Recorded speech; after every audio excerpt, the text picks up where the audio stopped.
Hi friends, welcome to உருட்டு couples channel. இன்றைக்கி பார்த்திங்கன்னா நம்ம காக்கட்டான் பூ பறிக்க போகிறோம். இது வந்து நான் தீனி வச்ச அப்புறம் எவ்வளோ பூ பூத்துக்குன்னு காமிக்கிறதுக்காக தான் உங்களுக்கு பூத்துருக்கும் போது நான் வீடியோ எடுத்திருக்கேன். பாதி பூ வந்து பறிச்சிட்டாச்சு, இது மீதி இதெல்லாம் ஃபுல் பூவு. உங்களுக்கு இந்த பூவை நான் கட்டி எத்தனை முழம் வருதுன்னு காமிக்கிறேன் பாருங்கள். தீனி வச்சா நல்ல இந்த செடி வந்து பூ பூக்கும். நம்ம கடையில் வாங்கணுன்ற அவசியமே கிடையாது. பாருங்கள், அரும்பு 1.5 முழம் வந்திருக்கு, பூ ஒரு 1.5 முழம் வந்திருக்கு. இன்றைக்கி பார்த்திங்கன்னா நம்ம பிரண்டை செடி பறிக்க போகிறோம். பிரண்டை சட்னி அரைக்கலாம். பிரண்டை வந்து உடம்புக்கு ரொம்ப நல்லது. கை கால் மூட்டு வலி அதெல்லாம் இருந்தால் சட்னி அரைச்சி சாப்பிட்லாம், ஊறுகாய் வச்சு சாப்பிட்லாம். இந்த தக்காளி செடி தானாக முளைஞ்சது. பாருங்கள் ஃப்ரெண்ட்ஸ், அரும்புலாம் எவ்வளோ நிறைய ஒரு இதுக்கும் அவ்வளோ அரும்பு வச்சுருக்கு. நான் தீனி போட்ட அப்புறம் தான் இந்த அளவுக்கு பூ பூக்குது. தீனி போட்டு 10 நாள் ஆயிடுச்சு அப்படின்னா மறுபடியும் அரும்புலாம் வந்து மந்த நிலைக்கு வந்துடும், பூ பூக்காது அதிகமாக. அதே மாதிரி தான் ரோஸுமே. எல்லா செடியுமே வந்து தீனி போடணும், அப்படி இல்லைன்னா உரம் வைக்கணும். அப்போ தான் அது கன்டினியூஸாக பூ கொடுக்கும். ரோஸுமே அப்படி தான் ஃப்ரெண்ட்ஸ். தீனி போட்டுகிட்டே இருங்க, 15 நாளைக்கு ஒரு தடவை, 20 நாளைக்கு ஒரு தடவை. இது பார்த்திங்கன்னா வெண்டைக்காய் செடி. லாஸ்ட் வீடியோவில் காமிச்சிருக்கேன் பார்த்துக்கலாம். 3 விதை போட்டேன், இது 1 மட்டும்தான் முளைச்சி வந்திருக்கு, 2 முளைக்கவே இல்லை. அதுக்கப்புறம் பார்த்திங்கன்னா நம்ம மற்ற இதெல்லாம் நட்ட விதையை காமிக்கிறேன் பாருங்கள். காக்கட்டான் செடி, இது இன்னொரு செடி. இதுவும் வந்து நல்லா பூ வைக்குது. ஆனால் அந்த செடி அளவுக்கு இது வந்து பூ வைக்க மாட்டேங்குது, ஏன்னு தெரியல. ஒரு வேளை வெயில் படாததுனாலையா என்ன காரணம் தெரியல. அது வந்து சாத்துக்குடி செடி ஃப்ரெண்ட்ஸ். அதுக்கப்புறமேட்டா பார்த்திங்கன்னா மணத்தக்காளி செடியெலாம் சின்னதாக கீழே முளைஞ்சிருந்துச்சு. அதெல்லாம் பிடுங்கி நம்ம வேறு இடத்துல நடப்போகிறோம் இன்றைக்கி. ரோஸ் செடி பாருங்கள், ஒவ்வொரு இதுக்கும் வந்து 3 மொட்டு வச்சுருக்கு. அதில் ஃபோட்டோ ஆட் பண்ணியிருக்கேன் பாருங்கள். நான் ஆஃப்டர் க்ளீன் பண்ணி கீழே நிறைய துளசி செடிலாம் இருந்துச்சு ஃப்ரெண்ட்ஸ். அந்த ரோஸ்க்கு வந்து ரொம்ப டிஸ்டர்பன்ஸாக இருக்க மாதிரி இருந்துச்சு. அதெல்லாம் பிடுங்கி வேறு இடத்துல நட்டுட்டு ரோஸ் வந்து மண் கலரி விட்டுட்டு அந்த ரோஸ்க்கு வந்து சாம்பல் தூவி விட்டேன்.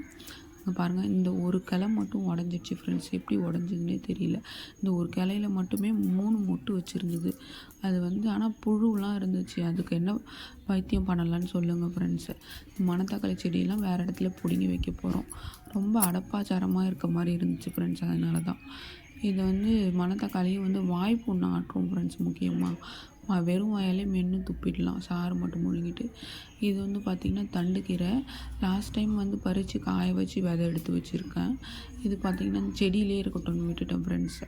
செடியிலே காய்ஞ்சி நமக்கு நல்ல விதை தந்துருக்கு. இது அப்படியே பிடுங்கிட்டு போய் காய வச்சு கொல்லியில் விதைக்கிற வேலை தான். உங்களுக்கு இந்த செடி என்னன்னு தெரிஞ்சிருந்தால் கமெண்ட் பண்ணுங்கள் ஃப்ரெண்ட்ஸ். நம்ம லாஸ்ட் டைம் விதை போட்டோம்ல, லாஸ்ட் வீடியோவில் சொல்லிக்கிட்டே தான் போட்டேன். அங்கே 2 செடி, இங்கே 2 விதை. இது வந்து பார்த்திங்கன்னா புடலங்காய் விதை ஃப்ரெண்ட்ஸ். இதில் 1 புடலங்காய், 1 சுரக்காய் விதை. இந்த பாவக்காய் செடி வந்து தானாக தான் முளைஞ்சது, நான் விதை போடலை. இது என்ன செடின்னு தெரிஞ்சால் இல்லை கமெண்ட்டில் சொல்லுங்கள் ஃப்ரெண்ட்ஸ். வீடியோ பார்த்துட்டு சொல்லுங்கள். லாஸ்ட்டு வீடியோ பார்த்திங்கன்னா தெரியும் இது என்ன செடின்னு உங்களுக்கு. இதில் 3 முளைஞ்சிருந்தது, 1 இறந்துடுச்சு ஃப்ரெண்ட்ஸ். அதுக்கப்புறம் பார்த்திங்கன்னா இந்த பச்சை மிளகாவும் அப்படி தான், அதுவே முளைஞ்சிருந்துச்சு. இந்த செடியை பிடுங்கி நான் வேறு இடத்துல நட்டுருக்கிறேன், அதுவும் உங்களுக்கு காமிக்கிறேன். இந்த இடத்துலாம் க்ளீன் பண்ணதுனால அங்கேயே இருந்தால் வளராது அப்படின்ட்டு நான் பிடுங்கி வேறு இடத்துல நட்டுட்டேன் ஃப்ரெண்ட்ஸ். அது பக்கத்துலேயே தான் மணத்தக்காளி செடியும் இருந்துச்சு. இது பார்த்திங்கன்னா சோம்பு செடி, அதுவாக தான் முளைஞ்சிருந்துச்சு. அது காய் வைக்குமா வைக்காதா அதெல்லாம் தெரியல. பட் அது பார்க்க கொஞ்சம் அழகாக இருந்துச்சு, ஸ்மெல்லும் நல்லா இருந்துச்சுன்னு விட்டுட்டேன். இது வந்து பார்த்திங்கன்னா கற்பூரவள்ளி. என் வீட்டில் பாப்பா இருக்கா, அடிக்கடி சளி பிடிச்சிக்கும். அதனால் அவளுக்கு சளிக்கு யூஸ் ஆகும்னு நான் எடுத்துகிட்டு வந்து நட்டு வச்சுருக்கேன் ஃப்ரெண்ட்ஸ். இப்போ தான் நட்டேன், துளிர் விட்ட அப்புறம் உங்களுக்கு நான் வீடியோ அனுப்புகிறேன். இது பார்த்திங்கன்னா இந்த செடி எங்கள் ஊர் சைட்லலாம் வந்து உலர்ந்தமல்லி செடின்னு சொல்லுவாங்க. இது ஈவினிங் டைம்லேயே பூத்துடும் ஃப்ரெண்ட்ஸு.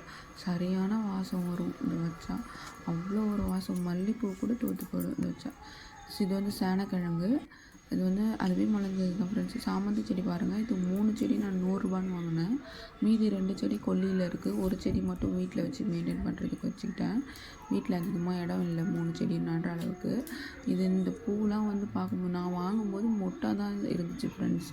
இப்போ நல்ல பூத்துருக்கு, இன்னும் நல்ல பெருசாக பூக்கும். நான் பெருசாக பூத்த அப்புறம் உங்களுக்கு ஒரு வீடியோ எடுத்து போடுறேன் ஃப்ரெண்ட்ஸ் கண்டிப்பாக. அதில் பாருங்கள், தேன் இது பண்ணுறதுக்கு ஒரு பூச்சி வந்து உட்காந்துட்ருக்கு. சின்னதாக தான் இந்த செடி இருக்குது. இந்த செடி மெயின்டைன் பண்ணுறது எப்படின்னு தெரிஞ்சிருந்தால் கமெண்டில் சொல்லுங்கள் ஃப்ரெண்ட்ஸ். எப்படி மெயின்டைன் பண்ணணும்னு. உரம்லாம் இதுக்கு இன்னும் எதுவும் போடல. வேர் பிடிச்ச அப்புறம் தான் உரம் போடணும். அதுக்கு முன்னாடி நம்ம போட்டால் செடி வந்து செத்துடும். அது வந்து முக்கியமாக தெரிஞ்சுக்கணும் ஃப்ரெண்ட்ஸ். இன்றைக்கி நம்ம படித்த பிரண்டை வந்து இவ்வளோ வந்துச்சு ஃப்ரெண்ட்ஸ். இது வந்து நம்ம வெங்காயம், தக்காளி, இஞ்சி, பூண்டு, பச்சை மிளகாய் போட்டு இது கூட சித்தார் போட்டு சட்னி அரைச்சி இட்லிக்கு தொட்டு சாப்பிட்லாம் ஃப்ரெண்ட்ஸ். ஆஃப்டர் க்ளீன் பண்ணதுக்கப்புறம் நான் அந்த வேலியெல்லாம் கொடி செடிகளுக்காக நட்டு வச்சுருக்கேன்.